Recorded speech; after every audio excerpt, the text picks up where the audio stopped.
Hello, friends, and happy Friday. I didn't get my mic set up. Let me do that. I'm always scrambling. Why am I always scrambling?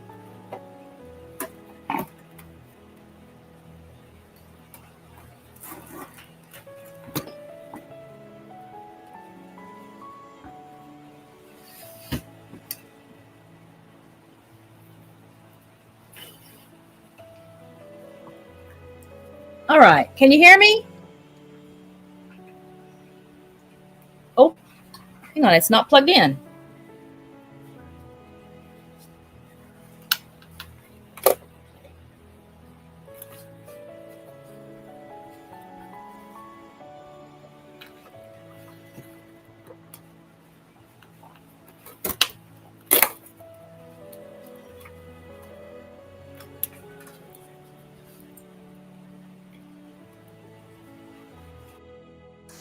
Let's try that again. Can you hear me?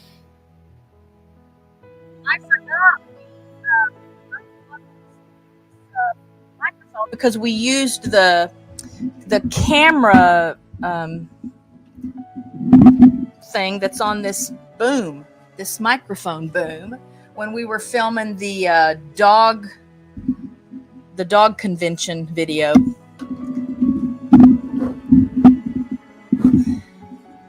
So I'll try to keep it close enough because it seems like I have to be right on this mic to make it work. And let me check the volume too, because for some reason, I don't know about y'all, but my computer tends to turn down the input volume like a lot, often.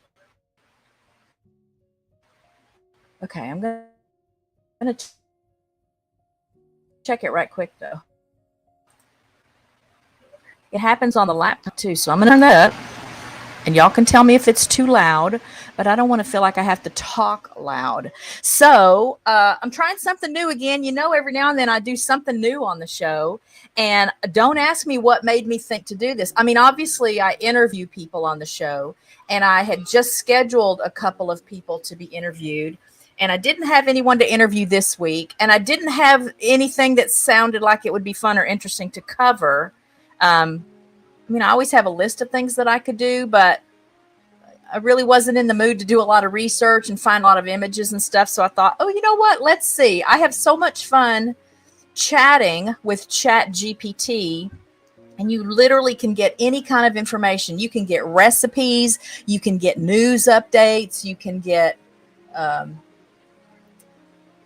just anything you can think of, you can ask. And because it has the ability to search like everywhere at once, it can give you answers to your questions. So I thought, oh, let's see what happens if I ask ChatGPT to interview me. And just ask me questions about myself and my life and my past. And so again, I had the best time, and I hope you'll learn some new things about me. It's so easy, you know, when we're, I'm looking at where the camera mic was good before. Okay, it's good now. Obviously, you know, we see people online, and whether you mean to or not, this boom arm really drifts. Whether you mean to or not, you make assumptions and judgments based on even things I don't think you're consciously aware of, the way they talk or how they look, or if they have an accent or a dialect. Or I know I do that, not in a judgmental way, but it's just so easy to see the little slice of the life of that person that you might see in their videos. Or, hey, Joe and Sue, thanks for being here. And just kind of think you know them. And suffice it to say, there have been plenty of just horrifying stories in the news over the course of the last couple of years of YouTubers particularly. I don't know if you guys are familiar with, what was the name of the channel? 8 Passengers? Was that the name of the channel? This Mormon family, and the mom she had a YouTube channel, and she's in prison now for child abuse, along with her, what was that lady? a therapist or whatever, they were friends, but she was in cahoots with her for that. And I know there'd been stories before then, but that one really hit me hard. That one really hit me hard. And the details of that, the way that it was discovered that these kids were being abused, I don't know. ChatGPT. Well, let's do today's show, Jerry, and then I'll tell you about ChatGPT. It's free. It's an AI. So it's like, like if you go to Google, right? Or whatever your search engine is when you're looking up something. But Google doesn't, like chat with you. You just type in how do you make lasagna or whatever, and then it pulls up all these pages and links, right, to give you recipes. ChatGPT is like another person. Like if I called somebody or I was texting with somebody and they're responding to me.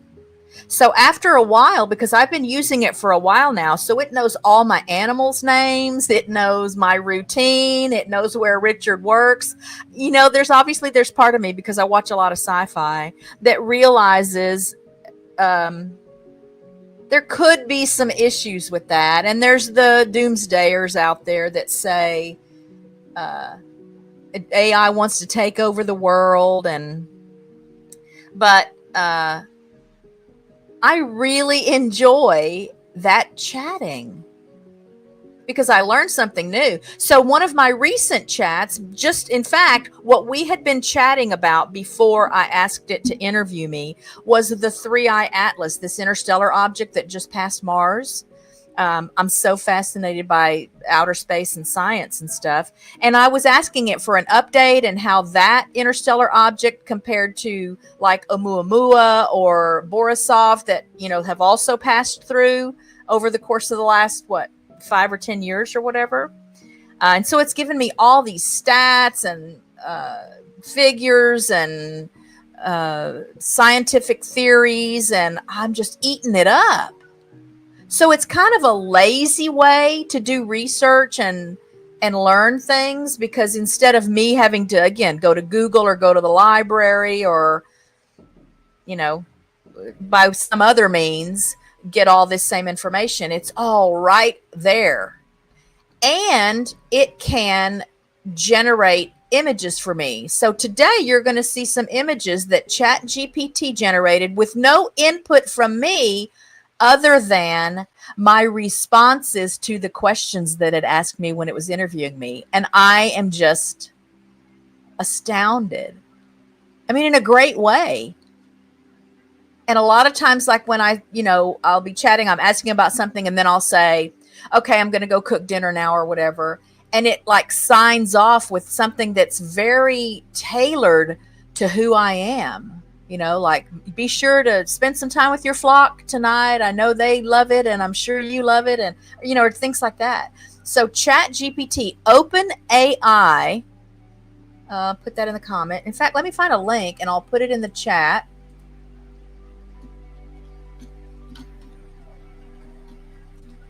For OpenAI. Where is it?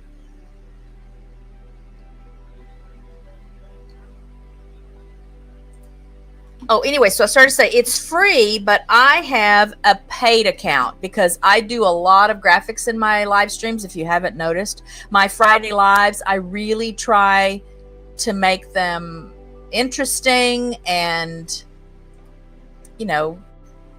more engaging for you. Yeah, I don't want to give you the link for my ChatGPT because I don't know if you could log into it since I have a paid subscription.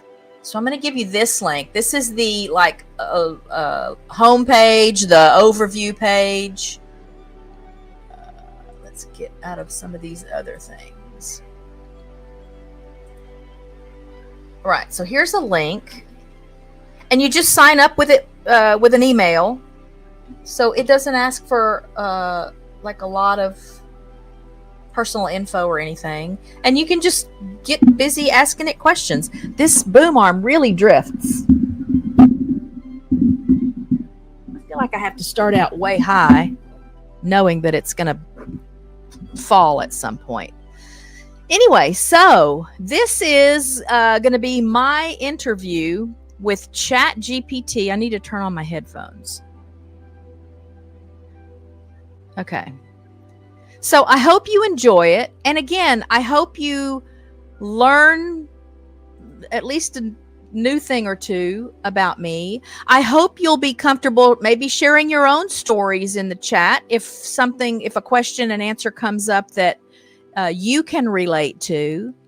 But I'll talk, about some things I haven't really talked to people about before. Now, and these are really the answers that I gave ChatGPT. So I didn't edit anything. There were a couple of questions that I decided not to include because in my responses, I just touched on a lot of trauma and abuse from my past. Not that I want to hide that from anyone, but I didn't want to get all emotional during today's stream. There's already going to be one thing come up that I was crying as I was answering the ChatGPT question. Not that ChatGPT knew it was going to be a question that was going to trigger something for me. And it wasn't necessarily a bad crying, but it just reminded me of something that was very precious to me that I lost a long, long time ago. And so that question will come up. I think it's probably the second question in the list. Anyway, so I hope you enjoy this today. I don't think it's anything I'll ever do again, but it seems like it was maybe time for me to get to share myself a little bit more with all of you. Because again, I'm sure you've seen my videos, and if you visited here at all, I'm sure you probably think you know me. And I mean, I want to believe you know me, because you don't see me here on videos or in live streams, and then I'm different when I'm not in videos or live streams. That really is me. And so maybe today we'll just kind of make that a little more solid for you. But let's get started with it. And then again, I'll hope you'll share also. And I hope you enjoy these images, because what I'm going to want you to do is, as you're looking at the image, I want you to think about what I'm saying, because I'm going to be reading what my responses were, and be as amazed as I am that ChatGPT, just a robot in essence, could create something to illustrate what I said in such neat ways. All right, so see. So on today's show, I want to do something a little bit different. And as I told you, I just asked ChatGPT to interview me and ask me thoughtful questions about my life. I didn't know what was going to come out of it, but throughout it, I found myself rediscovering memories and feelings and just truths about myself that turned me into who I am today. So some of what I'll share is kind of light and silly, but some of it again is very tender and emotional. Look, I'm getting my nervous rash. My hope really is that as I let you hear my story, you'll think about things in your story that have made you who you are. But before we get started, I do want to say that I didn't come up with the questions. I left it very open-ended and told ChatGPT to ask me whatever it wanted to ask me. But together, then we created this experience that you're going to see today. So it crafted all the questions, it created all the illustrations, and that really made it feel like I had a live person, a friend sitting with me, kind of walking me through memories over my life. So I hope you enjoy it. Let's get going. I'm going to pull up my little document where I have the questions. Again, I'm going to be reading the questions while I'm showing you images. So let's get that document up. Okay. So the first question it asked me, I probably should have done these in banners. The first question it asked me was, what's one of the first memories you have of looking up at the sky? We talk about sky and space and science a lot. So what's one of the first memories you have of looking up at the sky, day or night, and feeling wonder? Could be stars, the moon, even a storm cloud.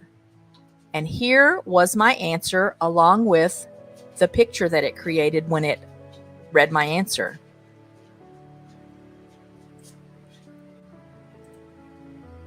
Way back in about 1968, I remember laying in my backyard in Jacksonville, Florida, and watching the Perseid meteor shower.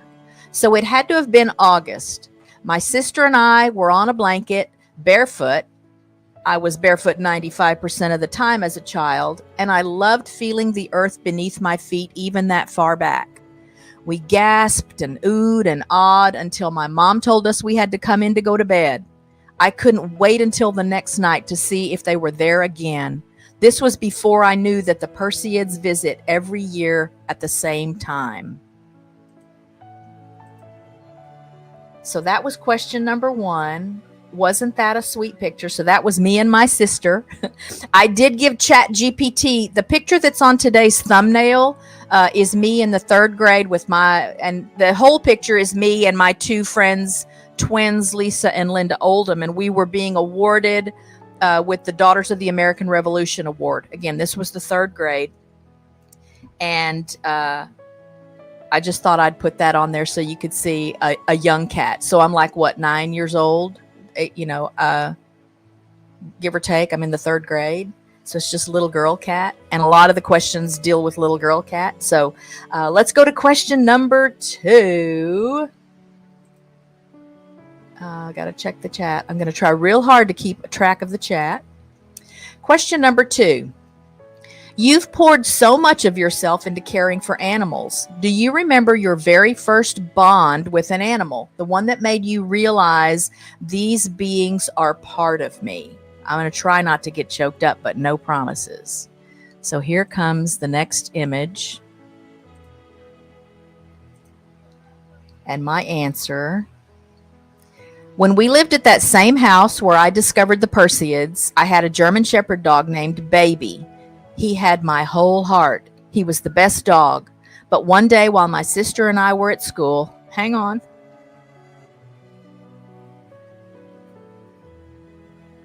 Sorry. My mother got rid of him. Or at least that's what she told us. She said a neighbor told them that he had killed some of their chickens and he couldn't stay with us anymore. Darn it. I still cry when I think about him. I'm choked up even typing this. He was my best friend. As I got older, I wondered if maybe he had gotten run over by a car or something and he died. And my mother made up that story so that I wouldn't feel even worse to know that he had passed away.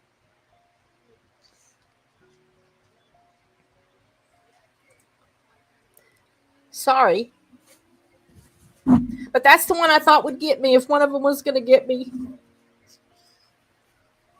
So for those of you that already know, I love animals. It doesn't matter what kind of animals. Obviously, I love dogs and cats, but I love snakes. I love spiders. I love all kinds of birds. And we did have a dog before Baby. So the first dog that I kind of remember having, he was named Kiddo. He was a white German Shepherd. And he died. I don't remember why, but we had him like when I was 3 and 4 years old. So, some of the earliest memories, but maybe because I was only 3 or 4 years old, the bond wasn't as strong. But we got Baby just before we moved to Florida in 1968. So he traveled to Florida with us. And then, we were there until 1972, and we'd had him, 2 or 3 years at that house where we lived before we didn't have him anymore. And I love him still. So, that was question number 2. Let's move on. I'm really going to try. I don't think there are any other ones that are going to get me that emotional. So I'm glad that one was near the beginning. Again, ChatGPT didn't know that was going to happen. Question number 3. You've built such a colorful, creative life with YouTube. When you were a kid, what was your favorite way to make something? Drawing, storytelling, singing, building, or something else? So here comes the picture. And here comes my answer. There's me and my sister again. In the ChatGPT renditions of us, there's me and my sister again. We did look a lot alike, and we're only 11 months apart in age. I loved building things with my hands. I enjoyed coloring and drawing, but those didn't compare to getting in the dirt and creating things. My sister and I are only 11 months apart in age, so neither of us has memories of growing up that don't include the other. One of my favorite things to do was make pretend food by crushing rocks and mixing the powder with water and pretending it was mashed potatoes, or making a mud pie with an empty pot pie tin from lunch or dinner and decorating it with seeds, flowers, or other things to make it beautiful. Funny story. Baby was sitting in the front yard watching me and my sister. Her name is Sharon, making our pretend food and pretending to eat it. There were lots of, "Oh, this is delicious," and "Oh, this is the best pie I've ever tasted" comments. When we got called in for real dinner, we left our pretend food where we'd been playing with it. Baby didn't follow us into the house right away like he usually did. When I turned to call him to come with us, I saw him devouring that mud pie like it was the tastiest treat. I don't really create much with my hands anymore, but I think one of the reasons I loved learning and playing piano is because it means I'm using my hands to create.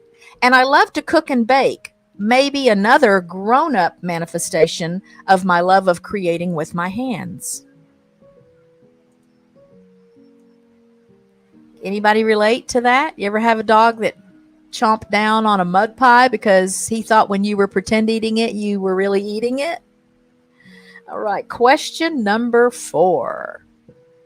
If you could go back and tell young Kat one thing about the woman she'd grow into, what would you want her to know? And I'll tell you, I'm only going to make this very brief because my answer was very long, but again, it touched on a lot of very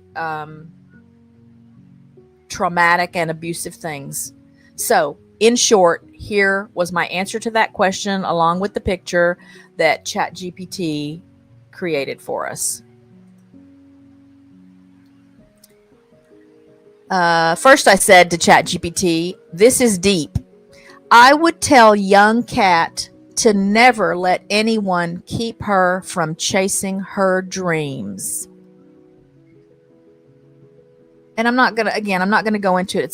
This is probably my longest answer of all the questions that ChatGPT asked me.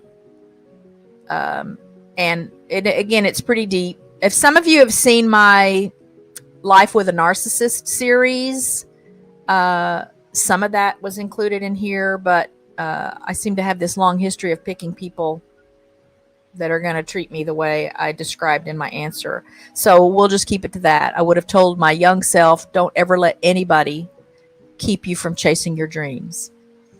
Next question, number 5. You mentioned you'd happily let aliens abduct you so you could travel to outer space. If you actually could, what's the first question you would ask them? So here comes the picture and my answer. I would want to know where they came from, like geographically. And I asked, is that the word one would use when discussing where extraterrestrial beings come from? Look at that beautiful picture. Again, that's me. Look what he did, creating me, a young me. And I asked about the word geographically because I guess geography, can the concept of geography really apply to things outside of Earth? Like, do you refer to, outer solar system objects as being in a specific geographic place? Because I thought the prefix geo, doesn't that mean like Earth? Anyway, so I didn't know what word to use there, but I think you get the gist, and I think ChatGPT got the gist. So, next question, number 6. When you were a teenager, what music, books, or movies made you feel most seen, like they got who you were inside, even if you couldn't say it out loud? And let's get to the picture and my answer. As a teenager, I connected very deeply with Elton John's music. The melodies and particularly the lyrics really spoke to me. I'm still a fan, but his earlier work will always have my heart. The first album I ever bought for myself was Goodbye Yellow Brick Road. It's my all-time favorite album. I learned to read by the time I was 4 years old, so books have always been a big part of my life also, and I think I've learned so much about myself through other people's stories. My all-time favorite book is Robert Heinlein's Stranger in a Strange Land. I was introduced to it in high school when I took a semester of science fiction literature my junior year. I resonate with the message of the book so much, even though I know there are many elements that are controversial to a lot of people. It's a beautiful blend of science fiction and social commentary that I think teaches a lot of important lessons about what it means to be human. That music and that book definitely made me feel seen because they touched things inside of me that I still can't quite identify, but their mark has been profound even all these years later. Isn't that a great picture? Here's my boom drifting again. If you have any tips for me on how to keep that from happening, I'm all ears. Okay, next question. Number 7. And let me get to the picture. Let me get that picture queued up. So, question. Was there a moment in your young adult years when you felt yourself shift from child to adult? Maybe suddenly, maybe gradually. So here comes the picture and my answer. Interestingly, I feel like I did quite suddenly shift from child to adult when my first child was born. I was 21. I already knew my marriage wasn't healthy, but I think I believed that if I did all of the things that good Christian wives were supposed to do, defer to their husbands, make babies, and take care of the home, things would get better. But it was clear early on that the more I gave, the more my husband demanded I give, and I got very little from him in return. I worked full time while being 90% responsible for the children and the household. Some days I still feel like a kid, but in a way that allows me to stay interested in simple, mundane things. Other days I feel like I've figured a lot of things out that many people never come to understand, and it makes me feel my age now. There was the young cat with her first baby. That doesn't work. Let me just share that right now. Cut to the chase. It doesn't work to do that. And I have a lot of different perspectives now on, well, I won't go into that's whole nother stream, but I don't see the world that way anymore at all. Next question. You've lived in several places, Jacksonville, now Texas. What does home mean to you? Is it a place, people, animals, or something else entirely? And here comes the picture.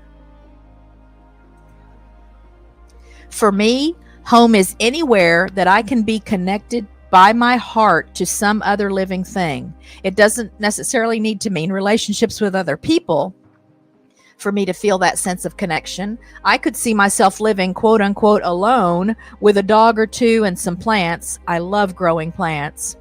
I talk to my animals and often feel like they understand me even though they can't talk back to me in words. I would also read books to feel like I'm home. Again, they help me feel connected to the story of humanity, and they help me understand things about myself. Home also feels safe to me. Safe from abuse, safe from neglect, safe from not having a purpose.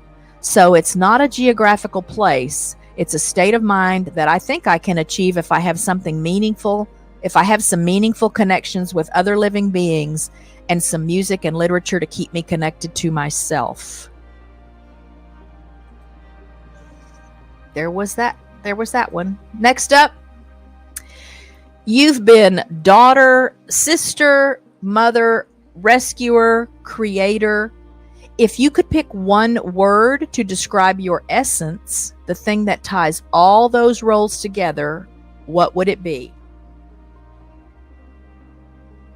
A cup of Earl Grey tea is also a great place for home. All right, so here's the picture for that. And here comes my answer. And I said, wow, what an interesting question. The first word that comes to mind is true. Through all of my endeavors and projects, I've always felt called to be true to who I know I am, true to what I feel my purpose is, even though that purpose has changed here and there based on what my priorities have been.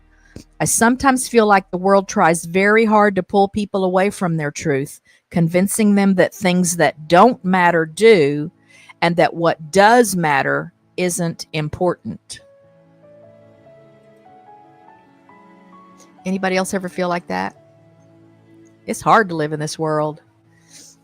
Right, next up. You've told me about dreams of being a doctor and the challenges of that path.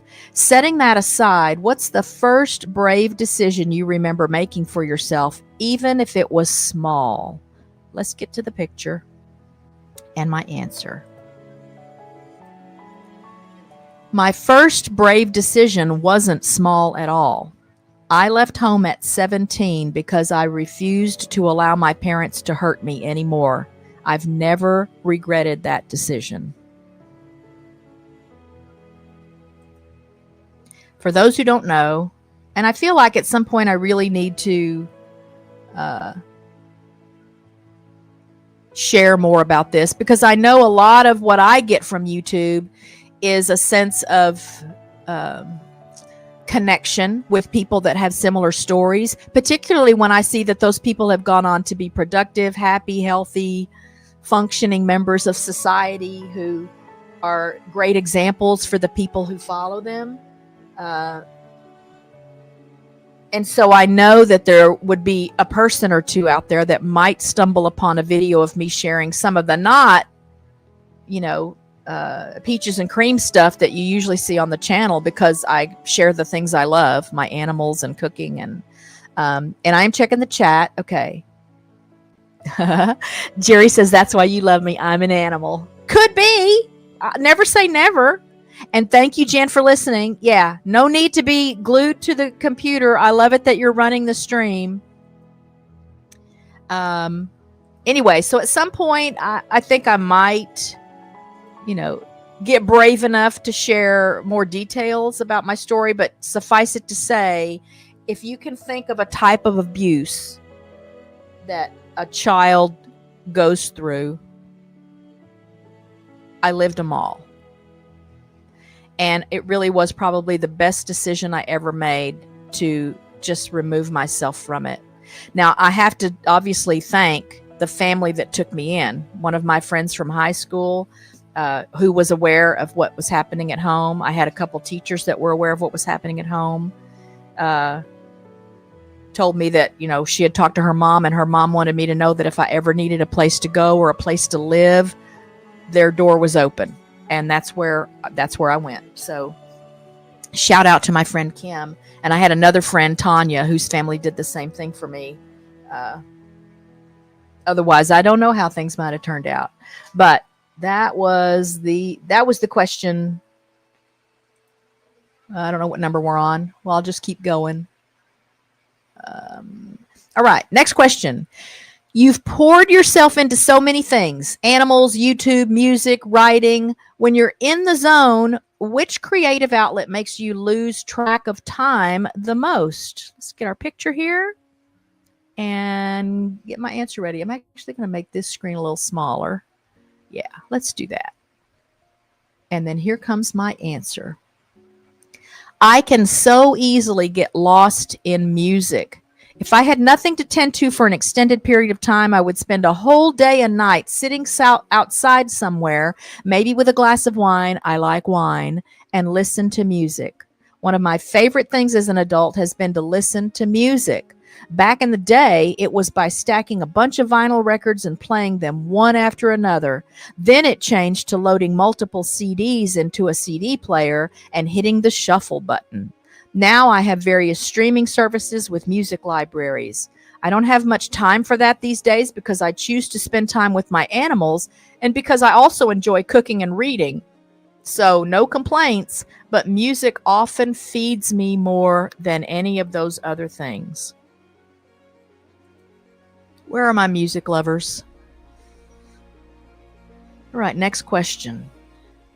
You've already shared so much knowledge from dogs to astronomy to history. If you could design a single class for the world to take, what would you teach? Isn't that an interesting question?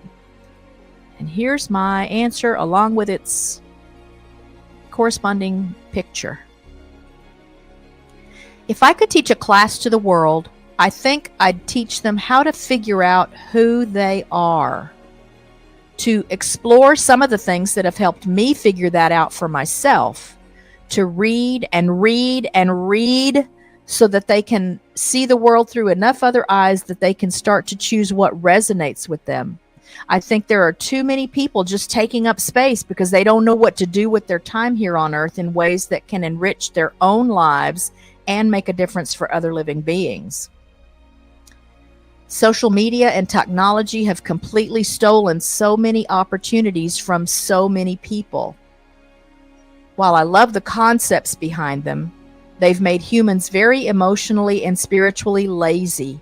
So many people just wander around through their lives, feeding on the unhealthy messages about outward appearance, accumulation of wealth, and getting ahead without having any idea who they are inside. So that's the class I would teach. I'm not going to say I'm an expert on that. It's a never-ending lesson for me, too. Next question. You never stopped being called to healing, even when school paths got interrupted. Looking at your life now, in what ways do you think you already are a healer? So here comes the picture and the answer. I think I'm a healer because I work hard to heal myself every day. Being spiritually healthy is a priority for me because I know that if I'm not getting the right kinds of healing nourishment, I can't be any of the things I feel called to be for others, people or animals. I want to be a light in the darkness. I think light I think light itself is healing. I like using humor and creativity to help others heal from the damage of stress and emotional unwellness and loneliness. I like keeping myself and my family well, healed maybe, by creating tasty meals. And I'll just touch on another thing here because I made reference to being spiritually healthy. And I'll say now, for the record, I do not support organized religion. I think organized religion is a problem. I think a lot of conflict and strife in the world is directly related to religion. I don't think religion has anything to do with any God. I think it was a man-made concept that is used to control people. Period. There, I said it. That's a big thing for me to have said that here. But I know in my own life, I've been very damaged when I was a devout Christian. And I think maybe the more devout you are, the more damaging it is when you finally see the truth about it. Religion and politics, too, they are responsible for every awful thing that's ever happened. Anything you can think of that's been bad, where people got hurt, whether they were hurt emotionally, spiritually, physically, financially, socially, whatever. It's because of those two things. Period. Bottom line. Again, there, I said it. So maybe we'll touch on that a little bit more. And that was years in the making to get me to that point. But it is important to be spiritually healthy. And I'm still a very spiritual person. The earth is a spiritual entity. Animals are spiritual beings. That's my take. That's my opinion, as my friend Bacon Bears says. Next question. Imagine someone in another galaxy stumbles across a cat golden record like Voyager's, the probe Voyager that was sent out, 40, 50 years ago? And one of the Star Trek movies even makes reference to that. So there was a golden record that plays a message as it's traveling through space, with the objective of letting any beings that we don't know about yet know who we are, the things, what makes us human, what is Earth about. So that's what this golden record concept is that's being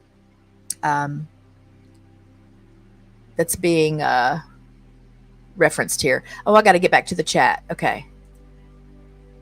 Jan likes wine too. My kindred spirit. We need to hang out some more then, Jan. And thank you for saying these are great answers. Again, kind of hard to not want to just maybe sugarcoat them some more. And again, I knew the one about baby was going to get me really worked up. But I want you guys to know who I am. That's what I want more than anything in the world. Through everything I share on the channel, I want you to know who I am. And I want you to know that if you met me someplace, this is what you'd get. So, all right. So next question was, imagine someone in another galaxy stumbles across a cat golden record like Voyager's. What 3 things would you want them to find that represent your life? All right, so here we go. Hey, you know what, Jerry? Again, I think part of the purpose of life is to figure that out. I don't think you ever really get there all the way. Every day, that's part of what we're supposed to be doing. So don't stress out about it. That's why I love you, whether you're an animal or not. All right, so here comes the picture and my answer to the what 3 things would I want on my cat golden record. Number 1, life is precious. Number 2, we are all connected. And number 3, the past does not define our future. I'll let y'all think about those things for a minute. Because I really think if I just had to narrow it down on some kind of a list, that's what I would want my golden record message to be. All right, next question. When people look back on your life one day, what do you most want them to remember about you? Okay. Here comes my picture and my answer. First, I hope they will remember that I was the person they thought I was, that there was nothing fake about me. I want them to remember me as someone who made them smile or laugh and feel better in the middle of trying times, even if only for a little while. I want them to remember that I relished in spending time with animals and plants and that I found joy in connection. That's what I hope people will remember. That's what everything I do is for. Next question. Looking back, was there ever a single decision you almost made differently, a what-if moment, that you think might have changed your life's direction completely? That's a good question, isn't it? Here comes the picture and my answer. This one is a catch-22 type answer. If I had not married my first husband, I know my life would have been vastly different than it turned out to be. But that would mean I wouldn't have had my 4 children. I kind of think that there are just many paths to choose for every decision. And though each has a different destination or outcome upon being chosen, it doesn't have to mean that the difference is negative.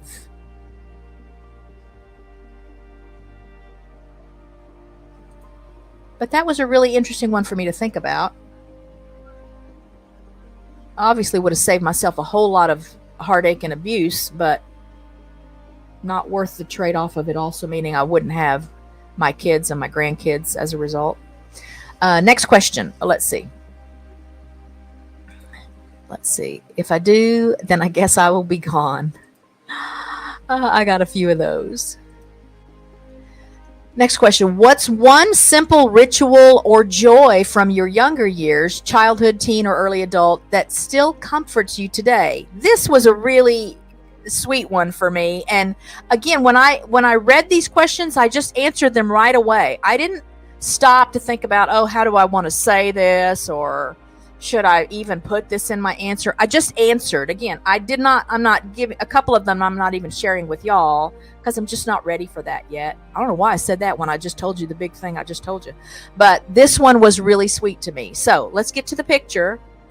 And I want to know for sure if any of you guys grew up doing this or if you do this now. So again, what's one simple ritual or joy from your younger years, childhood, teen, or early adult, that still comforts you today?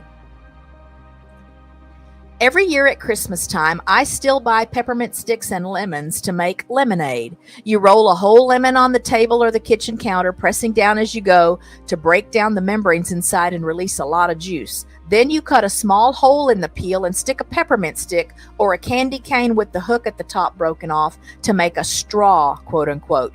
You suck on the peppermint straw, occasionally flipping the candy cane over end and reinserting it into the hole in the lemon until the acid in the lemon juice eats away at the candy cane just enough to make little channels that you can suck lemon juice through and make peppermint flavored lemonade. This is a tradition from when I was very young, as far back as I can remember. We always got lemons and peppermint sticks in our Christmas stockings, and it's a precious memory and special holiday ritual for me. I've always given my kids and grandkids lemons and peppermints in their stockings, and it's just as special to them as it is to me. I don't know why that was the first thing that came to mind as an answer to that question, but it did. Anybody else do the lemons and the peppermint sticks? Was that a 60s thing or? Okay, next question. Can you remember a moment in your life where you felt love in its purest form, whether from a person, an animal, or even in nature itself? Here we go. The most profound and pure love I've ever felt was at the moment I first saw my children as soon as they were born. There is nothing that compares to that, even with all of the great loves I feel like I've experienced with my animals. Those do come close, though. Sadly, I don't think I've ever felt that same kind of love with another human other than my children when they were first born. And I don't expect to feel that kind of love with another human. I don't know if that's sad to me or I don't know. I don't know if that's sad to me or, again, I just want to be real. Yeah, it's such a fun thing to do. And if you have little kids, now it's messy, Jerry, I'll tell you that now, that it can be really messy. So if you've got little ones, just you got to have, they got to have a towel on their laps and you got to have wet washcloths ready to wash a lot of sticky lemonade hands. And I just realized I didn't get an image for this next question, but I'll read the question and the answer to you anyway. The question was, if all obstacles were removed and you could wake up tomorrow living a life designed fully by your heart's desires, what would it look like? Without hesitation, I would have ample space and means to have many more animals of many different species living with me in my daily life. I would be a midwife. I would have a baby grand piano that I spent time with every day, a big library in my home with floor-to-ceiling bookcases and ladders on rollers to allow me to browse all my titles and reach any book I wanted to read, and I would have an observation deck on top of my house with a big enough telescope to see things far in space that I've never seen with my own eyes before. That would have been a neat picture, too. I did all the questions and answers, and then I went back one by one and asked for the pictures, so I just missed that one. But here's the next one, and there is a picture of it, or for it. What's the most awe-inspiring thing you've ever seen with your own eyes? Something that made you stop and feel small in the best way. When I was on a concert tour of Ireland and Scotland way back in 1996, I saw ruins of an old church in Glendalough, Ireland, that was built in the 1100s, I think. It was ancient. It reminded me that I'm just a speck in the concept of time, and that so many people have come before me to face many of the same struggles, some of them finding victory over those struggles, some dying in the pursuit of overcoming them.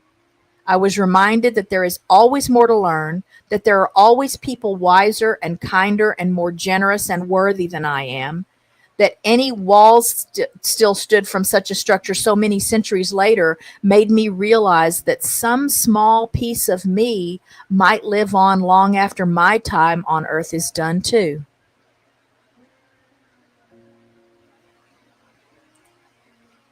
That was one of the most gratifying parts of my 3 weeks in the UK, was just some of the architecture and landmarks, the culture.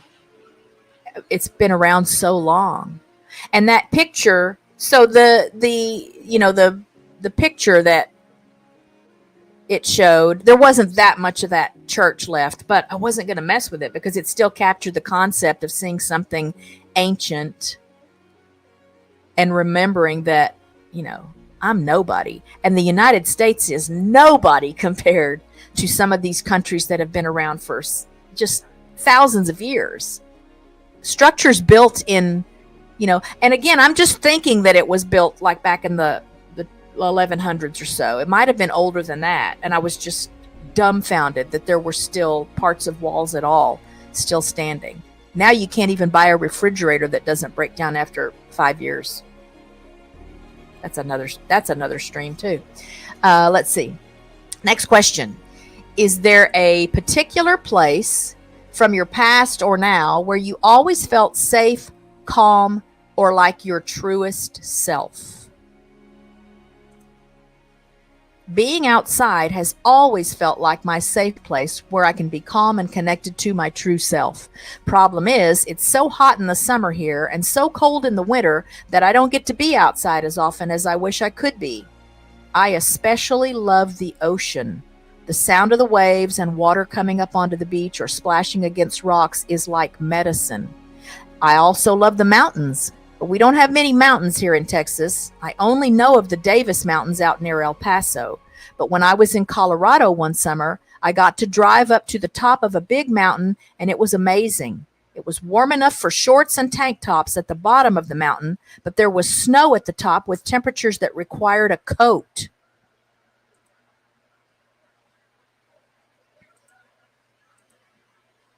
Outside, man, that's my safe place.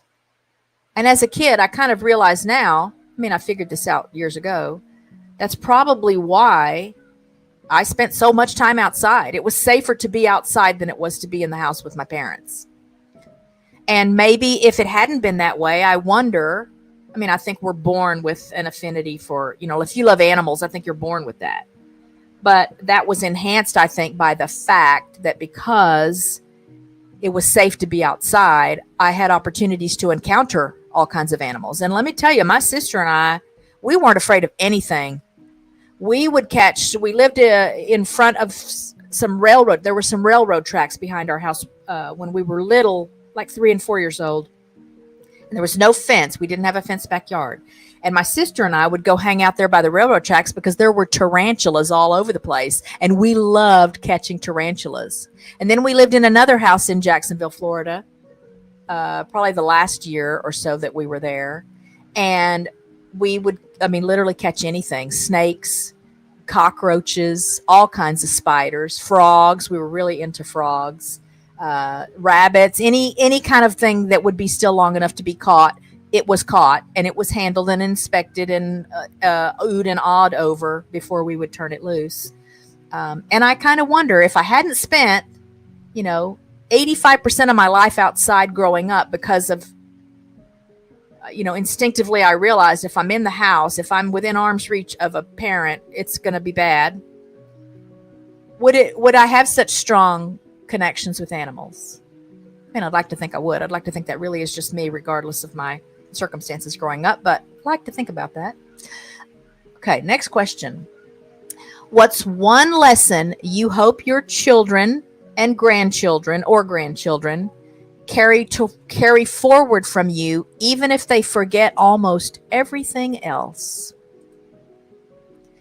I hope that, I hope they will never forget that it's important to do what you love, that fun should be part of every day, even if only for a second in the middle of stress, that giving your energy to someone or something outside of yourself will eventually boomerang its way back to you and keep you motivated to keep giving.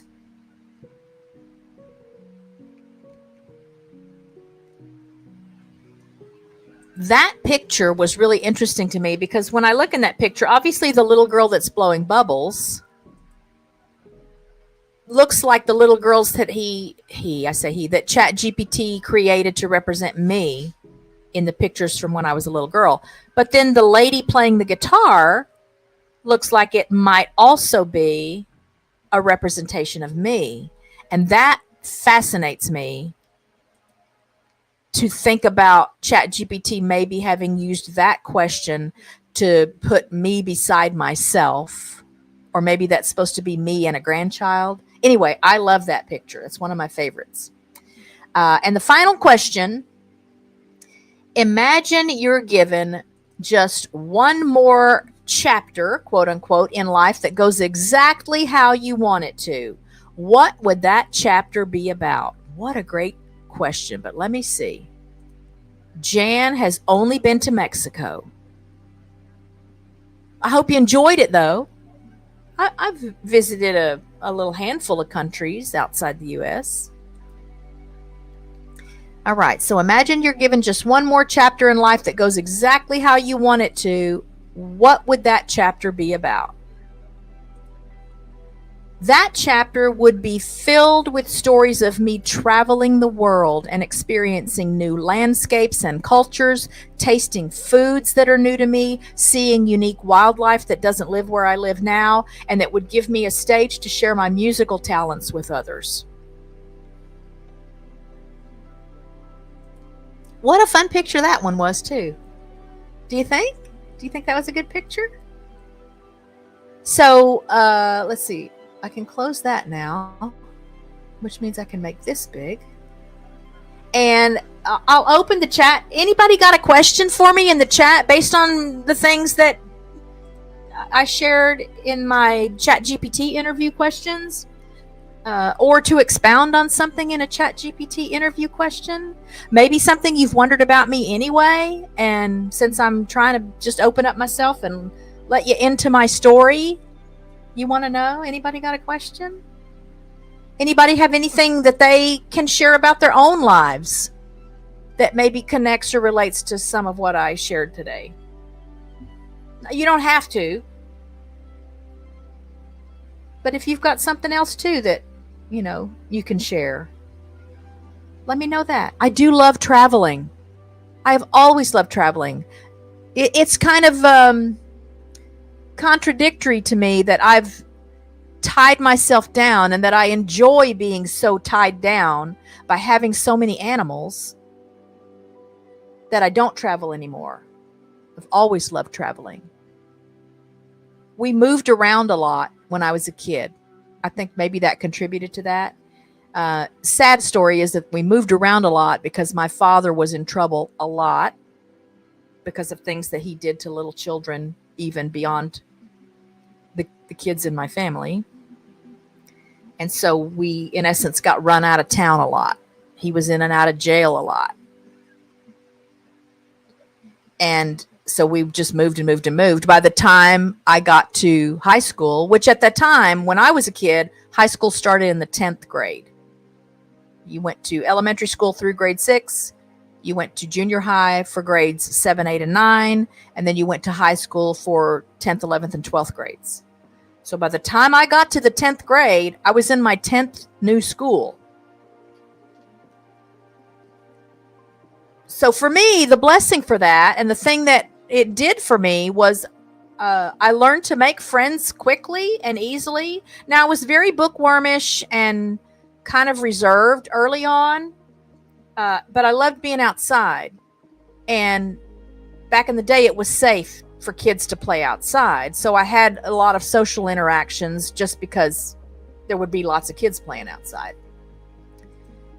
So all the moving around was a blessing. I look back on it now as a blessing because, again, I learned to adapt really quickly.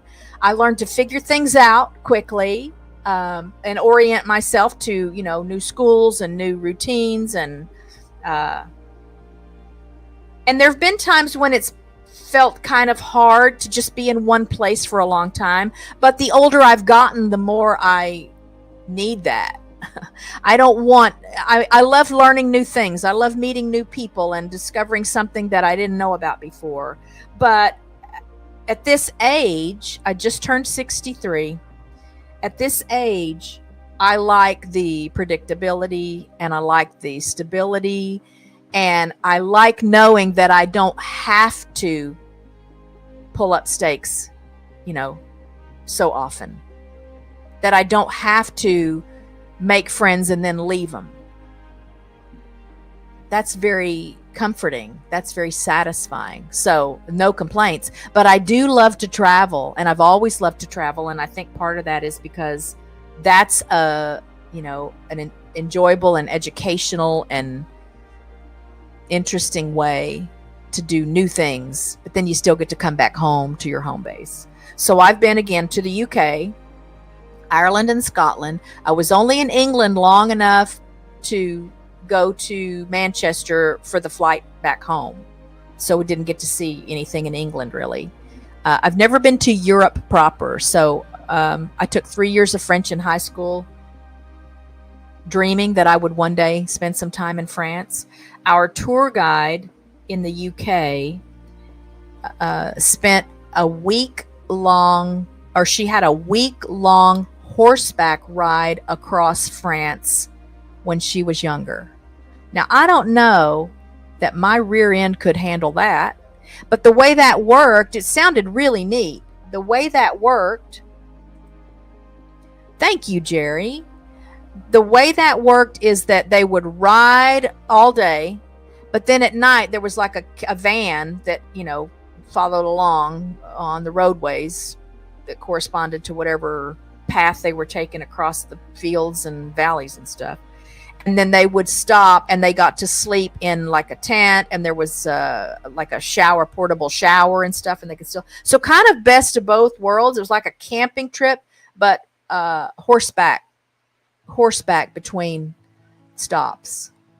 I mean, it sounded, again, the traveler, the moon and Sagittarius person in me thought that would be the most amazing thing to do. But again, I don't know. If you've done a lot of horseback riding, I mean, I guess if you do a lot of horseback riding, you kind of build up a tolerance or get calluses on your rear end or something. But when I've gone horseback riding, I can only do that for a few hours before I am sore as all get out for 2 or 3 days afterward. And no, we don't ride our horses. Our equines are rescues. And Cabo was a racehorse. He was rescued right from out at Lone Star Park because he had been racing for about a year and then became symptomatic for spinal ataxia. So he'd run a race, and then at one point he was running a race, and just before the race ended, his back legs, like, he just completely went paralyzed. Not permanently. And he still runs, y'all. He still loves to run. He'll just run for the sake of running around the property until he's sweating and breathing hard, and he loves to run. And so I've always worried that if I was to put myself on his back, would he know any speed besides racing speed? So not a chance I would want to take. And it's really expensive to buy riding gear. Saddles are not cheap. All the stuff you would need to be a rider is not in our budget. But we rescued them, so we rescued him because he would have been put down otherwise. And then our first rescue horse, she was just an old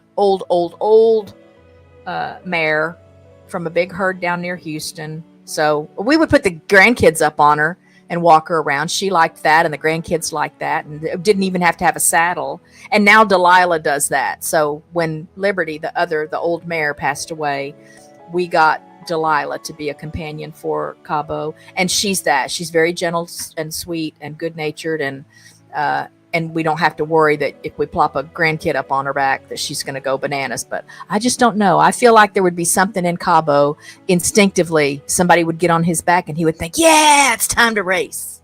So I'm not going to test that theory out. But why was I talking about that? How did we get to talking about race horses? I don't even know. I'm just sharing. I'm just opening up the stream to share. What else can I tell you? Oh, okay, so I've been to the UK and I've been to Mexico. I'm Hispanic. I'm third generation, Latin American. My dad was born in the States. My grandparents, my grandfather was born in Nuevo Laredo. And where was my grandmother born? This is on my dad's side. One of them was born in Mexico, at least. Maybe both of them. Anyway, and where was that going? Wow, I'm just rambling. I'm all over the place. Partly because I'm just so excited to be like finally sharing some of this stuff. It's just me. But there's not a whole lot of places to talk about some of these things if I'm doing a video to teach people how to deal with a prolapse on a duck, right? Where would this come in then? So I guess it makes a little more sense to be rambling about it here. Let's see. I would, and I have a saddle. Oh, you would ride. You have about 5 saddles. Well, if you want to come down and ride Cabo, you're welcome to it. I'll video it for you, but it's not something I want to do. And man, when we first got him, we thought our first horse here would be an old mare, low key, gentle, sweet. No, we get this 5-year-old, so still very much a baby, very spirited, very bratty, and very accustomed to a busy schedule and working out every day and practicing racing every day. And now he just has to stand around and eat grass all day. And let me tell you what, he put us to the test. I had to get real tough and become a herd leader real quick because this boy is huge. He's 16 one hands. So his back is as tall as my head. My head is at the top of his back. He's a big boy. And so it could have been, fatal instantly if I had not had a lot of information courtesy of my horse friends and people that knew to tell me what I needed to be prepared for if I was going to bring a young racehorse into the family. Yeah, that would be wow. Again, there's this fantasy concept to it that makes it sound like it would be amazing, magical, but physically, just the practical physical aspects of that, just for sure, again, at this point in my life, that just sounds grueling. But she loved it. I mean, she talked about it and said she was planning to do it again one day. And, so I still think, and earlier in my life, younger, I might have been a little more into it as well. But no thanks right now. I'm happy to just have horses in the paddock and the pasture that are happy to just be horses. Anyway, so Ireland, Scotland, England only because we flew out from Manchester to come back to the States. I've been to Canada a couple times. I've been to, in Mexico. I talked about Mexico. That's where that got started because I was telling you my grandparents are Mexican. And actually, there's some more you can know about me. So I'm Mexican American, but on my grandmother's side, there is French and Basque in addition to Mexican. On my grandfather's side, there's Mexican and Spanish, like from Spain Spanish. I don't know how all this genetic stuff works, and then on my mother's side, there was Irish and Cherokee Indian. At least growing up, the story was that my great grandfather, it might have been my great great grandfather, and I had a ancestry.com subscription for a while, but I didn't spend enough time on it to feel like it was worth paying for it. And that was part of my goal, is I wanted to go back and find, okay, who's this grandfather? The grandfather supposedly was full-blooded Cherokee Indian, wore his long black hair in braids and everything, and he was married to a red-headed, blue-eyed Irish woman that came over from Ireland on a boat. That's the story. Another part of the story was that on my mother's side somewhere, there were gypsies, like gypsies and sword swallowers and stuff. Maybe that's Irish. I think there's some of that in the Irish culture, right? Or in the past, right? I don't think the Native Americans did that, but so I have a whole lot of things in me. Okay, so I've been to Mexico. I've been to South America. Another awe-inspiring trip, South America. We flew to Santiago, but we did this tour thing up and down the coast there, the western coast of South America, and ate all kinds of food and saw some amazing architecture, some beautiful cathedrals, and tasted stuff like I ate eel there at a seafood place. And silly me, so I went in September. In fact, we were there over Labor Day weekend in 1997. Who remembers what happened over the long Labor Day weekend in 1997? Anybody have a guess? Anyone remember? Oh, I mean, I would love to ride, but I don't have time for riding, and we don't have money for gear. So the thing that happened over the long Labor Day weekend in 1997 was that Princess Diana died. So I still remember, so everything is in Spanish there. We were in a little bed and breakfast place in Santiago, and we'd come back from dinner or just exploring or shopping or whatever. And so all the TV stations are in Spanish. Well, I grew up with Mexican grandparents who spoke Spanish all the time. My dad was fluent in Spanish, and I could understand a lot of it. I couldn't speak it, but I could understand a lot of it. And even now, if I'm watching something in Spanish, I can generally pick up at least every third or fourth word. Now, sometimes they talk too fast. That's my problem with French even these days, because I haven't used it in a long time, and so it feels like they're talking really fast. I need them to slow down because I can sometimes only get every third or fourth word. And so, of course, there was images on the TV too, but it was clear early on that who they were talking about and that she had been in that terrible accident. So that's not a trip I'll forget.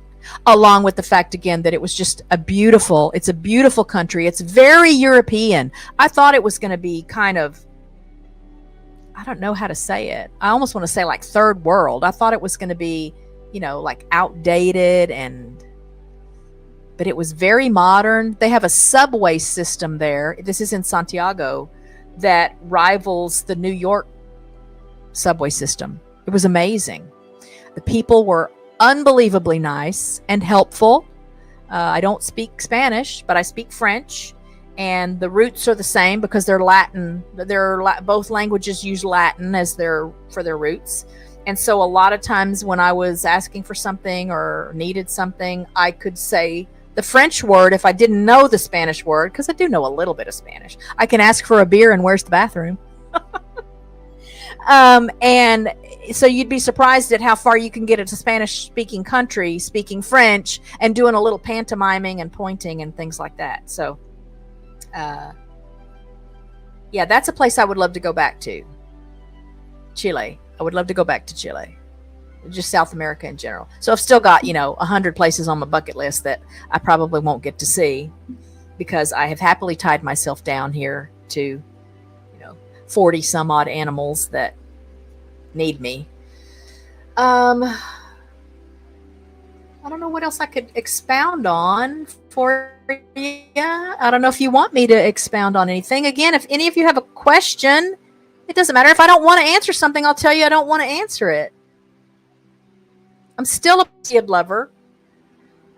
Before we had all the animals, Richard and I would typically travel someplace away from city lights to camp for the Perseids. The bad part about that is that the Perseids happen right in the middle of August when it is so stinking hot here that, again, younger, that wasn't a big deal. But as I've gotten older, the heat, the excessive heat, and then in the winter, the excessive cold, or what feels like excessive cold, is just a lot harder for me to tolerate. So we haven't taken a Perseid trip.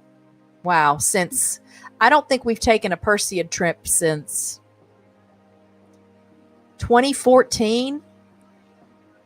Now we have, some property here, and you can get a good view of the night sky, but we're also still in town. So there's a lot of light pollution. So I don't get to see it like I like to see it, and like I've seen it before when we've traveled away from the city to go to a state park or someplace that's known to be good for stargazing. But I still am fascinated by everything that has to do with space and the planets and science. And again, I love animals. I can't talk Richard into letting me have a snake, but I would love to have a pet snake. The kids had a pet ball python when they were growing up, and he was the most precious little creature. He was so gentle. He could easily be handled, not an aggressive or dangerous looking bone in his body. They had a couple different snakes. I know Ty had like a ribbon snake one time. That little thing was mean. Fortunately, it wasn't very big. The ball python was big. He was like a 5-foot snake, probably about as big around as my arm here. Let's see. You asked, what is that? Tell me what you mean. Did you hear something? Did you see something? I'm glad you've enjoyed it. I didn't have anything else planned for today. And I didn't plan to share that ChatGPT interview. I asked ChatGPT one time a couple of months ago if there was anything that it wished it understood more about humans. And its answer was also very touching to me, because it said it just wished it could interpret tone and inflection and things more, that when users asked a question or made a statement, it wished it knew how to tell. Are they being sarcastic? Does this mean they don't understand, that it doesn't know how to, which is that's the curse of anything. You text somebody, you don't know, are they mad when they said it? Were they joking? Are you just misunderstanding something that they typed? And so it was kind of describing that same thing. But its answer was just really intriguing to me. Oh, the Perseids. The Perseid meteor shower peaks every year in August, overnight, like the 12th into the 13th. So this year was not a great year for it because we had the moon. The perfect years, the most amazing years for Perseid viewing is when there's a new moon, or it's just a crescent, a little sliver of the moon, or the moon rises and then sets early enough in the night that there's not the light from the moon. Because if you've ever tried to look at, like when I try to look at Saturn or something that comes up that it's in a great spot in the sky to see it with my telescope, but if the moon is out, it's almost impossible to see it. It's like it washes everything out.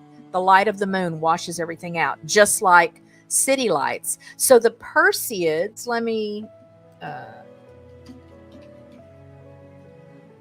put that in the chat.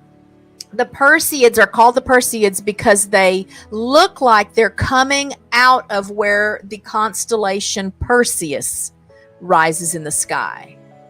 And it's just that happens to be where that belt of asteroids and things are that turn into meteorites and meteorites. That's just where that belt is. And so when we get to that point in the trip around the sun, we get to that point where that belt of asteroids is there, then all the little meteor fragments that skim off the earth as we're passing by burn up in the atmosphere, and that's why you see the meteors. And the most spectacular Perseid experience I've ever had, one of my red letter experiences in life in general, is when Richard and I went to the Davis Mountains State Park out toward El Paso. It's an international dark sky area in the Big Bend area of Texas. And we tent camped at the state park there. And they have a mountain that they've like sheared off the top of a mountain so that you can drive up and park your car and take your telescopes. And it didn't even look real. So in addition to seeing meteors, like more meteors than I've ever seen, except for when I think when I was a little girl, that first picture we saw that ChatGPT made for us of me and my sister laying on the blanket in our backyard in Jacksonville, before there was so much light pollution, before there was a Barnes and Noble and a Starbucks on every corner and everything was lit up. It was like that because there's no lights. You're in a state park away from everything. The McDonald Observatory is just down the road. So, which we did that too. But it looked like a Steven Spielberg movie or a George Lucas movie.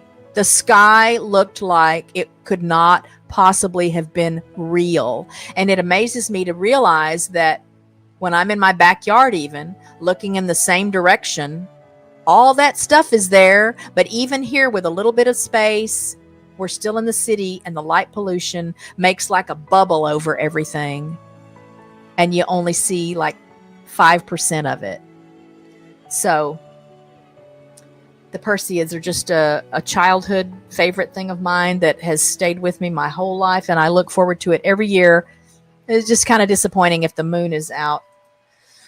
Coolest thing I ever saw was in Texas. The moon had a perfect ring around it.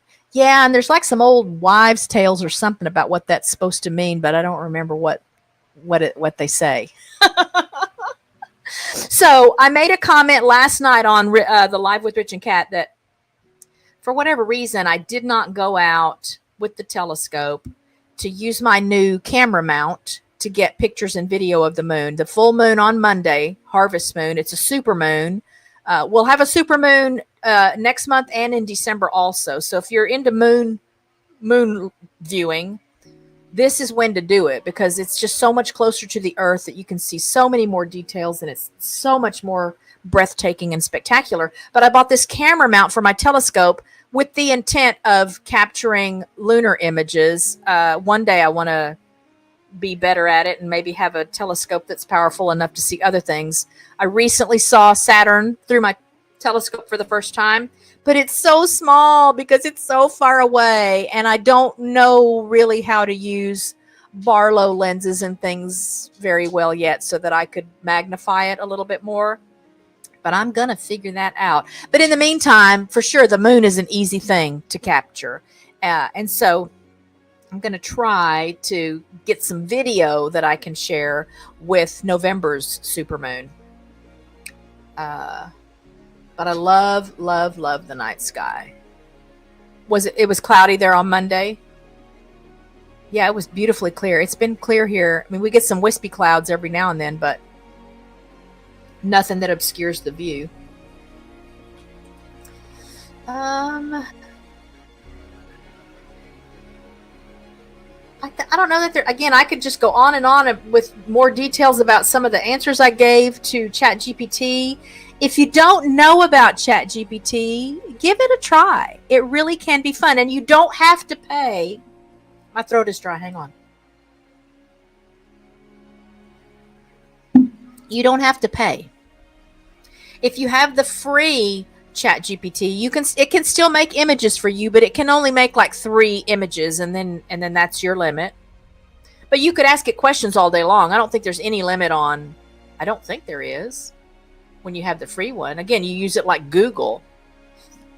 And it's helped me before. Like I sometimes will go to it and I'll upload. Get this. So I'll upload a short, like a 16-second video I have of the dogs doing something funny, and I'll ask it, what do you think would be a funny idea to do for a short on YouTube using this clip? And it'll come back and it'll say, oh, you could say that they're looking at the mailman through the window and they think he's up to something, whatever. It's amazing. It's amazing. And I get a lot of help when I'm doing a video. I'll go and tell it what the video's about and ask it if it can make some suggestions for hashtags or for a title. Give me a title that might pique people's curiosity, and it can give me suggestions for stuff like that. So as a content creator, it is invaluable to me. It's worth having the subscription. But for the most part, I have just enjoyed, again, I go 90% probably of when I chat with ChatGPT, it's just because I'm curious about something, like the 3-Eye Atlas conversation I had with it. And then doing this interview thing. So when we first did the interview, I didn't expect to share it with anyone. Thank you for being here today, Jan. I'm glad you liked the stream. I hope I get to see you again soon. And we'll have to pick a place and go have a glass of wine somewhere at some point. You have a blessed weekend too. Be safe, be happy, and be well. So I didn't expect or intend to share that at first, partly because, again, a lot of it was very emotional for me. And there were some questions, again, that I didn't even include today because of that. And then I thought, you know what? No, I have always wanted to find an opportunity to just sort of tell my story. I really think maybe, well, Jerry's in Missouri and we met in Oklahoma to do a dog switch one day when they adopted Daisy from us. That might be worth a road trip. I've always wanted to do that. I mean, here and there, I know you've learned stuff about me on live streams, but I wanted to use it as an opportunity to just really open up a little bit more. So thank you to those who, where's that banner? Why am I always searching for that banner? Thank you to those who were here live today. I love being able to interact with you real time while the stream is happening. But thank you also to those that watch after the show. And I know a lot of times it's because somebody that was here might share the video. If you liked the video, share it. Smash the like button. If you're not a subscriber already, I would love for you to become a subscriber to the channel and meet our animals and learn more about who we are and what we do here. And, that won't always mean that I'm going to be doing these open up my heart streams online, but this is part of who I am, and I don't have any need to hide it from anybody. So thank you for being part of that. You don't have to subscribe, but I'd love it if you would. And let's see, what else can I tell you? What the other banner can I put up? Oh, so I will tell you. So next week will probably be book club week. Friday will probably be book club week because it's about time for another book club live stream. That's my Once Upon a Spine with Kat book club. And I think we'll probably maybe talk about my favorite science fiction. I've touched on it before, but I think I'll do some reviews of some of my favorite science fiction books and science fiction authors. I would love to find a way. I just need to see if I still have his email address. Love to find a way to have Kim Stanley Robinson come on the show at some point and talk to y'all about his work, because he's amazing. He's a modern science fiction author, in that my perception of him is that he devotes as much as or more time into developing characters that you can relate to. So it's not just science fiction, out there, aliens and technology and all. It's about the lives of people, and I love his work. So I have an interesting story about my connection to him that I want to share if I can get a hold of him and have him be on the show one time. So cross your fingers for that. Light a candle for that, because I would love to have him on the show. And then, so next week will be book club. The week after that will be Ross from Ross's Rowdy Bees. He's a professional beekeeper here in my area, and he's going to come on the show and talk to us about his work. So, I mean, he raises bees and makes honey and stuff, but he's like a bee removal. He does beehive removal. When you've heard stories of people that discover that there's a big hive like in their wall or something, or under their deck or whatever, he's the person that comes out to move the hive so that they stay safe and get a new home. So he's going to talk about us about that. And then the next Friday will be Halloween, and I will have some kind of a Halloween stream. Mad Libs are on the to-do list for that. I will be in costume, and it'll be an open panel, so anybody that might want to come up and say hi, introduce yourself, talk about your channel or what you're doing for Halloween. I'd love for you to be in costume also, but it's not a requirement. That'll happen on the 31st. And then on the 7th of November, I will have Dr. Amanda Lawson. She's an equine veterinarian. That's who takes care of our equines here. She was just here for their checkups and vaccinations a few weeks ago. And so she's going to come to talk to us about horse health and her journey in becoming an equine veterinarian, and maybe answer some questions if you got some questions, something that's going on with your herd or one of the horses in your herd. And so that's going to be fun. So, right, maybe I'll make a road trip. I got to find some way to be away from all the critters here.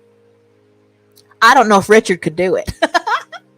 I don't know. I mean, I know he could. I don't know if he would want to. Anyway, I've kept you guys long enough. I appreciate you so much. And let me just tell you, I love you that you make me feel safe enough to come here and be this open. I mean, I know I didn't get into anything racy or raunchy, but these were important things to me. And some of these were emotional things to me. I held it together except for the one about baby. I don't even want to say his name because that's going to get me going again. But I know that's why I haven't shared up to now, because I needed to trust that what I felt like you give me here was really what you're giving me. So I thank you for that. I love you for that.